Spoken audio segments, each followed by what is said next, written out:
Ezekiel Chapter 3, he said to me, Son of man, eat what you find here. Eat the scroll, then go and speak to the house of Israel. So I opened my mouth, and he fed me the scroll. Son of man, he said to me, eat and fill your stomach with the scroll I am giving you. So I ate it, and it was as sweet as honey in my mouth.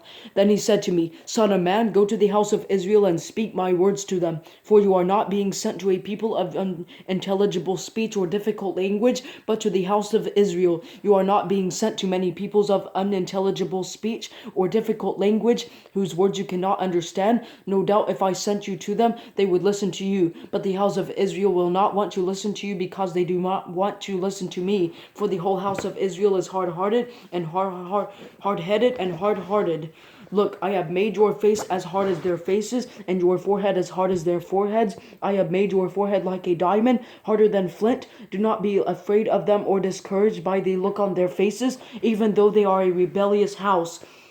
Next he said to me, Son of man, listen carefully to all my words that I speak to you, and take them to heart. Go to your people, the exiles, and speak to them. Tell them, this is what the Lord God says, whether they listen or refuse to listen. The Spirit then lifted me up, and I heard a great rumbling sound behind me.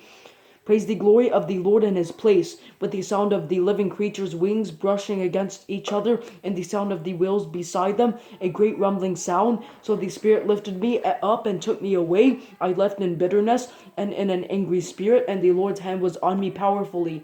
I came to the exiles at Tel Abib, who were living by the Chebar Canal, and I sat there among them, stunned for 7 days.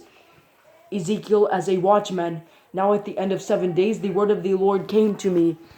Son of man, I have made you a watchman over the house of Israel. When you hear a word from my mouth, give them a warning from me. If I say to the wicked person, you will surely die, but you do not warn him, you do not speak out to warn him about his wicked way in order to save his life, that wicked person will die for his iniquity, yet I will hold you responsible for his blood. But if you warn a wicked person and he does not turn from his wickedness or his wicked way, he will die for his iniquity, but you will have saved your life. Now if a righteous person turns from his righteousness and practices iniquity, and I put a stumbling block in front of him, he will die. If you did not warn him, he will die because of his sin, and the righteous acts he did will not be remembered. Yet I will hold you responsible for his blood. But if you warn the righteous person that he should not sin, and he does not sin, he will indeed live because he listened to your warning, and you will have saved your life.